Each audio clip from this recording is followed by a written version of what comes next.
Welcome to another episode of Not Your Average Lives. And today I have with me Brianne Davis. And Brianne lives out in LA and she is an actress, a writer. She is a director and a producer. She does all the things, multi-talented. And I'd love to hear how you got into all the different things. But she's also a recovering sex and love addict. So I am very interested to hear her story, hear the journey of her kind of getting out of that and finding success. Because when you're in that, I don't think there can be a lot of success, at least not on the inside. So anyways, welcome to the program, Brianne. Thanks for having me. I'm Yes, glad to yes. be here. Oh, and I should say a new puppy owner, because she just introduced me Yes. to her. Yes. New Morky. puppy owner. Yes. Yes, her name is Stinky Stella. Stinky Stella. Yes. Well, and that reminds me, because Mork and Mindy in my day was a show. And so Morky is kind of brings me back to the Mork and Mindy show. Oh, totally. Yeah. So anyway, so take me back to where you were. First of all, congratulations on your success. You have done so many different things. One of the things that makes me curious is, I always think that we have a talent of some sort, even if it's subdued or suppressed. And so you're so multi-talented, clearly creative, kind of an artist. But what do you love most to do? Oh God. I love everything I do, and that's why I do it. I think you only have one life and you better love what you do. Being an advocate for sex and love addiction, almost 12 years of recovery, speaking all over the world, going to recovery centers, being a sober coach for high profile clients, all that gives me so much fulfillment. But then on the other side, I love being an actor. I've been a working actor for 20 years. But then I love directing because I'm bossy and I like to be in control. And then I love producing because I love my hands in everything. And then now being a writer, it was something I never wanted to do. And I'm dyslexic and have ADHD, but it was just the best experience to get over my trauma from my learning disability and putting my story out there and helping other people. I mean, every day I get dozens or more emails, DMs saying how much the book has helped them, my articles. And Yeah. so I love everything I do, honestly, or I wouldn't do it. Yeah. So touch on your book, because it's a bestseller, and I didn't even know the terminology, but you use the terminology that means that it's basically a novel with, people's names made up, but true stories. So I thought that's very compelling too. Yeah, it's a Roma Clef fiction. I Roma didn't know what Clef. that Yeah, that's was. what yeah. Yeah, Roma Clef fiction, and I didn't know what that was. All I knew when I wrote it the first draft in 45 days. It just literally flowed. It wasn't even me. It was like my higher power or God or just was Wow. writing it for me. Yeah, it was like a funnel, cuz when I was recording the audiobook, I was like practicing reading, and I turned to my husband and I was like, this is really good. And he was like, yeah, Ah. you wrote it. And I was like, I don't actually feel like I wrote it. It's my story, but it's other people's stories. So when I was doing the edit and rewrites with my editor, all these other images started coming up, scenes and movies and things that, in my past and other people's stories. And so I just put it all in there. And I was like, it's not a memoir. It's not a self-help book, but it is. But it's also like a chick lit, fun, entertaining book. So yeah, I found out about Aroma Clef Fiction through a publisher, and I was like, that's it. That's what it is. And I'm really, Yeah. really proud of it. It tells the story of Roxanne, this, late 20s, going through her first year of recovery as a working actress. So you get the nitty gritty Hollywood, not the glamour side, like day to day, how horrible it is. And then Mm-hmm. you get, the funny stories with celebrities, made up names. And then you get, to watch this addict's journey through the first year of recovery and what it is like to live with this deadly disease that nobody talks about, especially Mm-hmm. as a woman. Mm-hmm. And you get in the addict's brain. I really wanted the audience to be entertained, but to be educated about this disease. Yeah, because nobody can really write about it who hasn't experienced it, right? Right. I mean, it's hard to write about though, when you're addicted to love and fantasy Mm-hmm. and intrigue and people and using people to fill you and give you that attention and love. And people always think of sex addicts like they're just going and sleeping with a bunch of people, but that's not what a sex addiction is. Really, you can be addicted to one specific person. You could be addicted to an unavailable partner. You can keep going back to bad relationships. You can flirt every time you're out, trying to like Mm, rape other people of their energy. You can go from relationship to relationship to relationship to relationship, always looking outside of yourself to complete you. so interesting. So in your book, this person, when you Mhm. say was in recovery, I was just thinking, oh, recovery for alcoholism or something. But Yeah, it's right? like she's already like recognizing, because I think sometimes one addiction leads to another, maybe.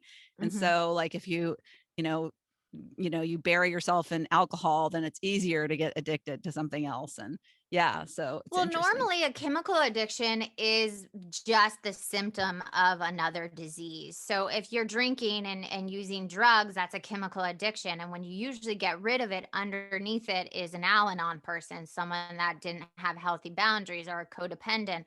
And then underneath the Al-Anon is usually sex and love addiction. That's not, having trauma in your background, not knowing how to have healthy relationships, not going for the right type of partner. Really, underneath all those addictions is the same thing. It's lack of self love and worthiness, the fear of Hmm. abandonment, fear of intimacy. All that stuff sits under an addict's Yeah. addiction. So, really, you're Yeah. just putting one on top of the other. Yeah. And that's so interesting. I've never thought about an Al Anon person being somebody with their own set of problems, right? Because Oh, yeah. clearly, you go to Al Anon because you want to help somebody else, but then you're like, oh, yeah, they would maybe the person who you really love, who oftentimes is your child who has the problem or your spouse who has the problem, maybe you kind of had something to do with that by not setting clear boundaries. Such an interesting Listen, perspective. if you look at an addict, usually everyone around the addict is usually addicted. They're usually Mm, addicted to helping, enabling, wow. being love addicts where they're trying to fix somebody else, get someone to be available for them. Underneath, usually I say if you're with a sex and love addict or with a sex addict or with an alcoholic, there's something in you that picked this person that was unavailable. So Yes. that's what you can control. You can't control the addict. You can't control anything outside of yourself. All you can do is look at yourself and do Mm, that work and see, why do I keep being in this relationship? Why am I trying to make this unavailable person show up for me when they're incapable of showing up? They're just not capable. hmm. Yeah. So for my audience, like anybody who's listening, who's like, they're all of a sudden a light bulb went on. Yeah. Like I'm thinking somebody's sitting here going, "Rrr," I need to know more. What do I do? And I Right. like to leave people with kind of action oriented type of stuff. What Okay. did you do? So like I so much learn by example. When you realized at some point this is unhealthy, what happened? Was there an incident that happened, somebody you met, or what was that? Yeah, I mean, a long story short, and a lot of it is in the book, but what happened was I met somebody that I really cared about and loved as much as I could love somebody, as much as I was capable. I always tended to have one foot in the door and one foot out the other, just kind of always looking, scanning, thinking maybe there's somebody else or whatever. And I thought, going from relationship to relationship or cheating sometimes or having a lot of guy friends and flirting, I thought that was all done. But what happened a year and a half into that relationship, a mentor of mine died. So this traumatic thing happened all of a sudden. And I found myself 2 days later on location shooting a movie, starting to flirt and intrigue really heavily with someone I didn't even like. And I kept thinking, why am I flirting with this person? I really don't even like them. They're not a nice person. And I found myself sitting in a hotel room in the middle of nowhere in Kansas and being like, wow, something's really wrong here. Here's someone at home that I actually really care about and he is my best friend, but then I'm doing this and I'm about to blow up my life. Hmm. And it was just this light bulb moment. Like, it can't be everybody else doesn't give me what I need. It has to be something with me. So I called a friend and she hooked me up with her therapist. And when I went and saw her therapist, I sat with her and she was like, "You have a secret and I don't know what it is." And she's like, she said this one thing, "You wear the mask of one of my other clients that's a high class prostitute." And I was Mm. like so taken aback. Like, I have not had any one night stands. I haven't had many sexual partners. Like, what are you talking about? Like, I am the least person you would imagine being a, not that there's anything wrong with being paid for sex or anything. I was just so taken aback. And then at the end of our session, she said, "Ah, I know what it is. You're a sex and love addict." And I was like, Mm. "What? That's a guy. That's a guy getting caught Mm. cheating on his wife. He goes to sex rehab." That's all we Mhm. hear about, Or right? somebody that like porn, addict. Porn, That's what you think of. Like, masturbation, yeah, all that stuff, yeah. right? And I didn't have a problem with either of those things. A lot of people do, but that wasn't my deal. And she had me fill out the 40 questions. So if anything I'm saying resonates with you, there's these 40 questions, self-diagnosed sex and love addicts anonymous. You type in 40 self-diagnosed questionnaire, SLAA, and we filled them out, and you're supposed to fill it out for your entire lifetime, just not that period. And my number was out of control. Oh, It's in the wow. book. It's chapter 3. You Okay. can read, but it says if you get more than 5 yeses that you might have a problem. And some of the questions are like this: do you always look for someone to fix you? Are you looking for a soulmate? Are you having inappropriate sex with inappropriate people at inappropriate times? Do you keep going back to bad, unhealthy relationships? Do you find yourself swiping left and right, constantly looking for that next hit? And it goes so on and so on and so Mhm. on. And it just was like a light bulb moment. I went to my first meeting that night in a room of 30 people in, Los Angeles, deep in the valley, with like an A-list celebrity, a CEO, a janitor, a school teacher, like all walks of life, all ethnicities, all sexual orientation. And every single person in that room said something that I thought Mm. about doing, that I said, that I almost did. And I was like, "Oh my God, I'm not broken or alone. Like, there's not anything wrong with me. I've done bad things, but it doesn't make me a bad person. I just didn't get the healthy tools in my background to know how to have a healthy relationships, and not to Mhm. enmesh with people, and not to become codependent and needy and wanting them to fill me. And society really messed me up. I saw movies too young. I was always wanting that Mm. fantasy, like, Interesting. Yeah. Dirty Dancing, Romeo and Yes. Juliet, The Notebook. Like, I wanted someone to come in and sweep me off my feet, and it to be so passionate. We were willing to die for each other. That kind of, and Yeah. that's not healthy. And I've been the last decade and a half, trying to break down this stigma of what healthy relationships look like, and how deadly fantasy can be. And there's so many people that commit suicide over relationships, lose their sobriety, and, chemical addiction, murder people. I mean, just watch the Dateline. It's all about love Yeah. triangles. So, Yeah. Yeah. I mean, I can keep Crazy stuff. talking Yeah. forever about this. Yeah. Sorry. Yeah, so it's so funny the thing about watching movies too young. That really resonates because I think in this day and age, like my age, baby boomers, a lot of times sex was taboo. And like I remember my mother would never let me watch movies, and things were, even though my parents were pretty, liberal in that, for most parents. Mhm. But then I look at my kids and, I felt like I had restrictions on them, but yet I remember vividly, and you said Dirty Dancing, my oldest Mhm. daughter in 5th grade got invited to a slumber party, and she came home and she was like, "Oh, we watched movies." And I was like, "Well, what movies did you watch?" And I never had that conversation with the mom. You trust the other moms to do like what you do. Right. And she said, "Oh, we watched Dirty Dancing." And I was like, you know, Uh, and I'm like, "Oh, so what did you think about it?" And she know what her response was? She was like, "It was so terrible when that girl got stabbed." So I was like, she didn't even really understand what happened in the movie. Yeah. And so it's like her little mind, because she didn't, but like then, the kids in the room did know. Clearly the other kids didn't, because she came home and they had no idea.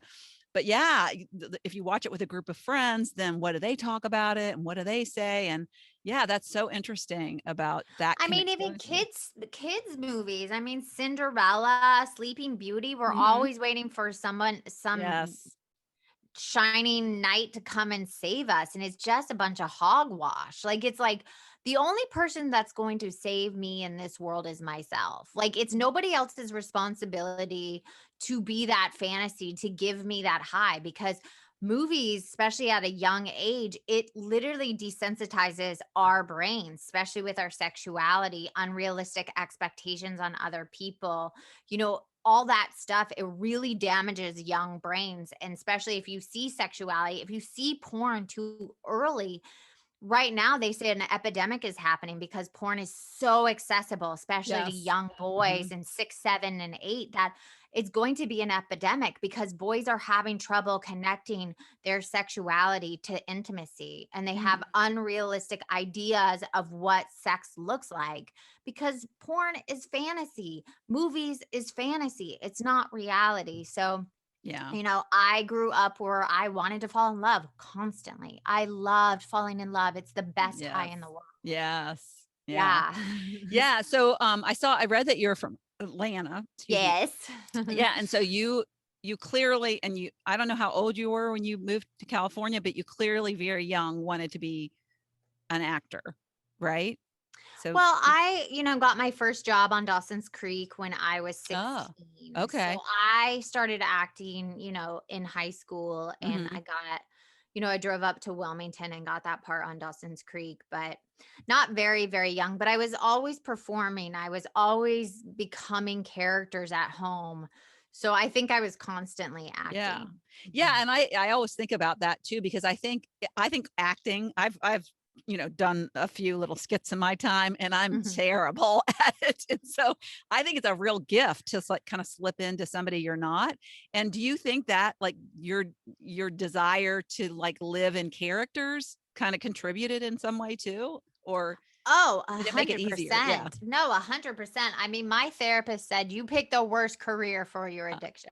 yeah. And a lot of, people in the entertainment business are sex and love addicts. We live in fantasy. We go, want to Yes. become other people. We want to attach ourselves to somebody new. We want to fall in love constantly. We want the drama. We want to feel the intensity. So I go on set and I'm like, you're a sex and love addict, you're a sex and love addict, you're a sex addict. Like I can diagnose people pretty fast, even though I try not to. But yeah, she said I picked the worst career. It's constant rejections, constantly feeling like you're not enough. Then you get a part and your ego inflates, you feel entitled, and Mhm. it's just a roller coaster. So I loved becoming other people. I love putting on costumes and not being myself. And when I Yeah. watch myself, I never see myself. So it's this really weird thing. Yeah. Yeah, and I think the audience wants you to too. I mean, you're if you have fans, they're like wanting you to fall in love with the leading man too. I mean, I think about like what was the movie, and I'm drawing a blank. I know you'll know it, but Lady Gaga with Oh, Stars Born. yes. I mean, the remake of that, and you're like you're like, oh, you want them to sing together, you want them to hear that they're like an item, and yeah, so it's And they kind of had a it eggs. horrible relationship. He was an addict and she was addicted Yes. to him. And I'm Yes. watching that going, yes, that's real life. They are, but it's also, it's amplifying and glamorizing being addicted to somebody and that Yes. person committing suicide, which I have so many friends that commit suicide over this, over their partner breaking up with him or, not being enough for someone or it's so Yeah. it's a little hard for me sometimes with movies when they glamorize the addiction. Yeah. Yeah, and I guess, I mean, in a way, what you're doing is saving people, Yeah, I mean, because that's why you're I did it. putting yourself out there, and that's not easy. I know you have a podcast too, and you talk about is it called The Secret Life? Is it Yeah, Secret? it's Secret Yes. Life podcast. Yeah. When I came out with my addiction at my 10 years on HuffPost, I wrote an article for HuffPost.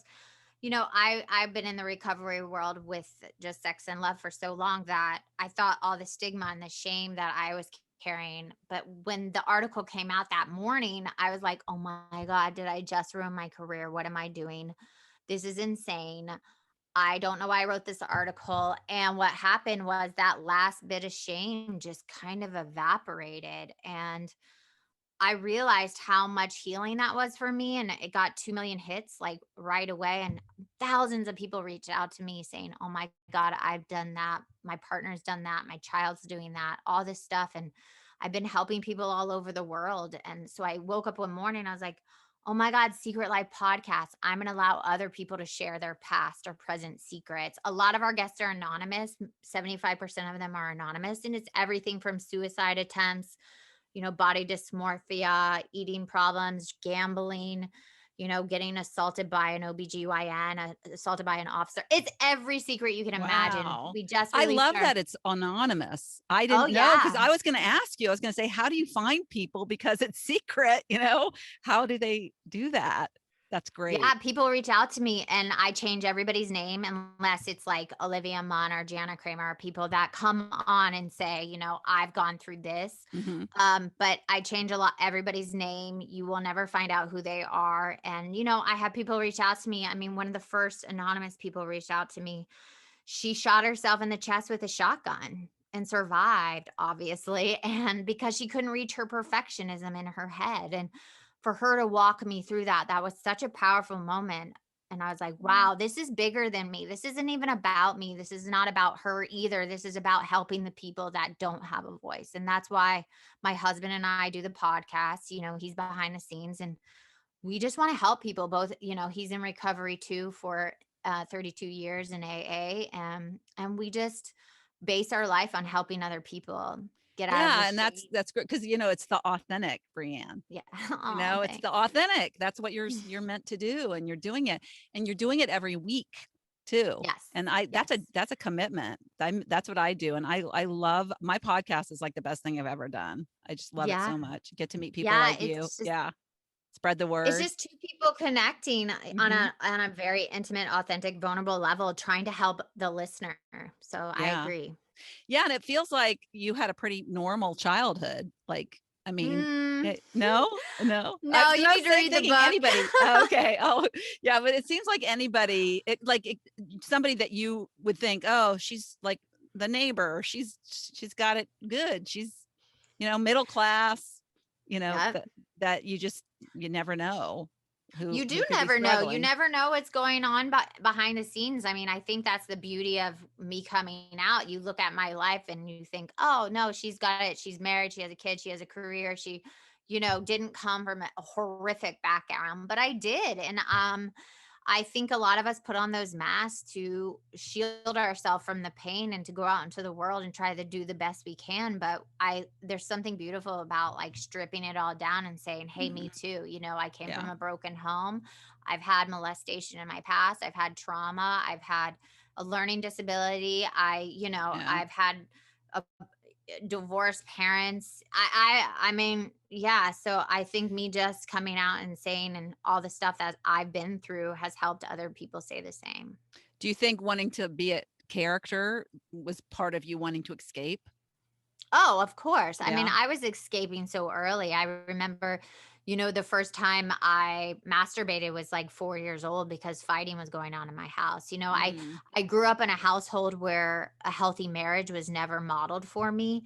Not blaming my parents at all. They did the best they could. Mhm. But they had trauma in their background and Yes. addiction in their background. So yeah, my family, I never saw my parents, say I love you or hold hands or kiss. So when I looked at marriage, I didn't want any part of it. I was like, why would I want to be with someone that I don't really love? And yeah, but And that makes me think, like you say, the falling in love part, yeah. because that's like what you wanted. You wanted Oh yeah. yeah, that was, yeah, you didn't Yeah. want that other part, No, I don't want the part staying where you talk around about leads to the other paying part. Yeah. bills or Yeah. finances or taking out the trash or picking up dog poop. I was like, ew, I don't want to go through that. I just want to fall in love and feel that euphoria, the first touch, the first kiss. And the moment that would wear off, I'd be like, oh, that's not my person anymore. I need to find who is my real love. And I just kept doing that over and over again. It was Yeah. exhausting. Yeah.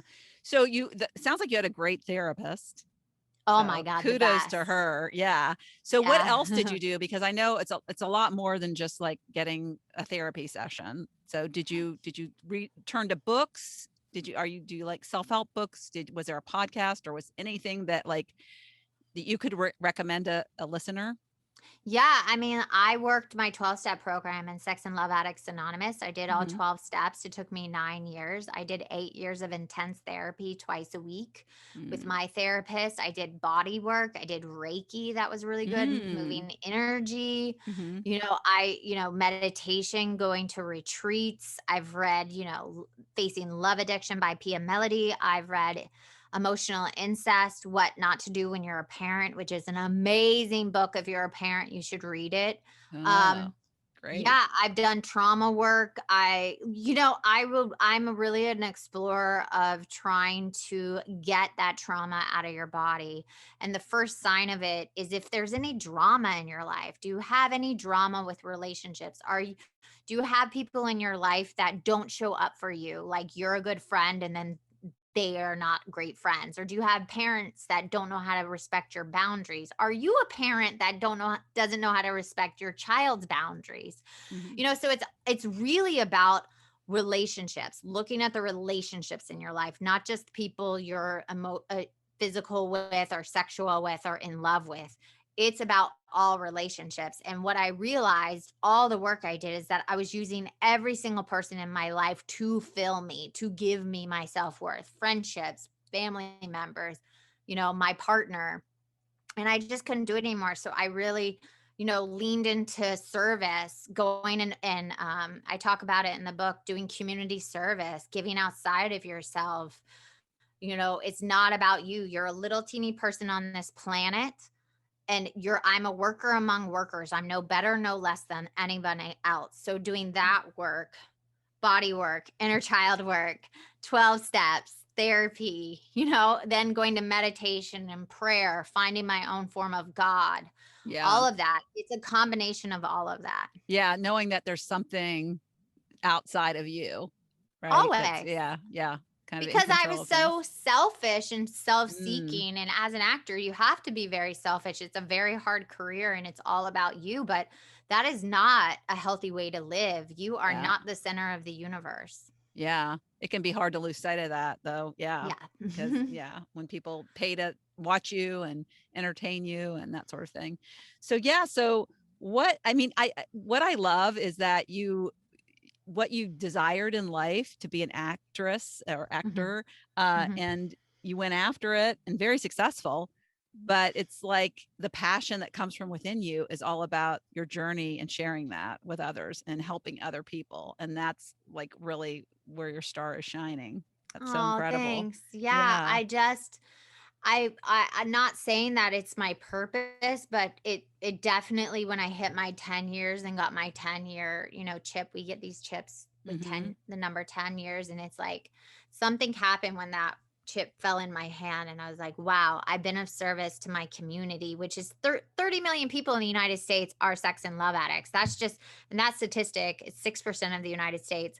That statistic was 7 years ago. And I'm just telling you, the rooms have exploded, especially with younger generations Mm, coming in and not having healthy relationships, knowing how to yeah. connect intimacy and sexuality. So, yeah, I just love helping other people. That Yeah. really fills me. That really gives me a sense of purpose. That makes me, see that even if I have a bad day, if someone reaches out to me and I help them, that makes me have a better day to be of Hmm. service. And that, this too shall pass, and Hmm. that feelings Yeah. are meant to be felt, and I'll feel those feelings and I'll be of service, and it will get me on the other side. I mean, being of service really is the 12th step in any 12-step program, Hmm. because that keeps an addict sober. It's Mm. accountability, it's giving back the serenity and peace that I feel today, that I can walk out in this world, not flirt, not intrigue, not look outside of myself. No job completes me, no money in the bank, no Hmm. nice purse. All that stuff used to be everything to me. And now I walk out into this world and I'm complete and whole as a person by myself. My husband can leave me. My child could leave me. Both would devastate me, but Hmm. I would be okay. Mm. I couldn't say that 12 years ago. Mm. Wow. Powerful stuff. Thank Thank you you. for that. Yeah, what I've Thanks. learned about purpose too is, and it's exactly as you described. It's the activity that fills you up. And once Yeah. you identify that, it can take many forms. And so you've recognized, you love to help people, you love to serve in that way, and you get to do it in a lot of different ways. And it probably doesn't get too boring, which is great. No, Yeah. my life is definitely not boring at all. And I thought it would be. And I thought, what do you mean I don't get to flirt and intrigue? What do you mean I don't get to like go from relationship to relationship? What do you mean? Like, I want to be enigma in this world that no one can touch me.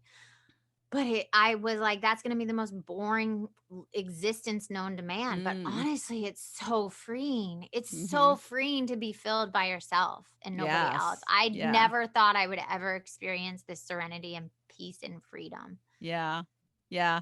It's like, I think the former life that you had, it's like, having a map, but never finding the destination. It's like, like, I'm lost. I'm lost. Where I can't get there. I can't find it, and then when Yeah. you like come to where you are today, it's like, oh, I've always been here. This is it, and Yeah. I don't need that map. Yeah.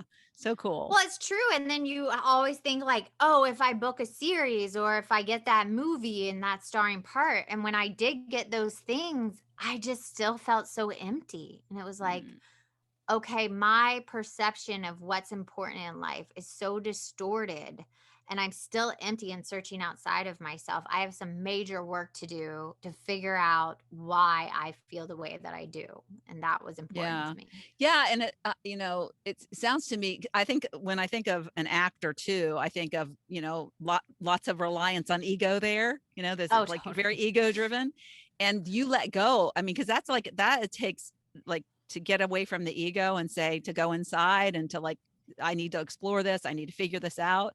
That's like, really letting go and not Well, you know letting what ego ego drive. stands for, right? Do you know what that stands for? Ego? No, tell me. Edging God out.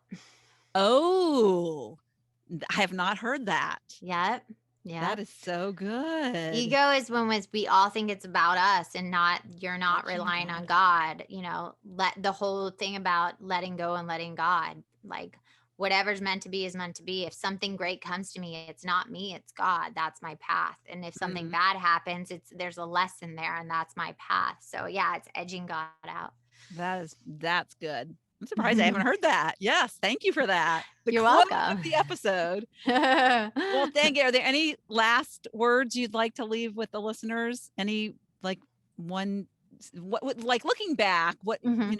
what's the one thing that you have learned that you think like you want your son to know? Because you have a little son, a little Yeah, toddler, and you're a I do. mom, and you are definitely going to be a model of his growing as he grows up. What I want to teach him is that he's enough just as he is and that Mm, he can survive anything. And like I said, feelings are just feelings and they're meant to be felt. And we think, if we're sad, we're always going to be sad. And especially as an addict, it's amplified even.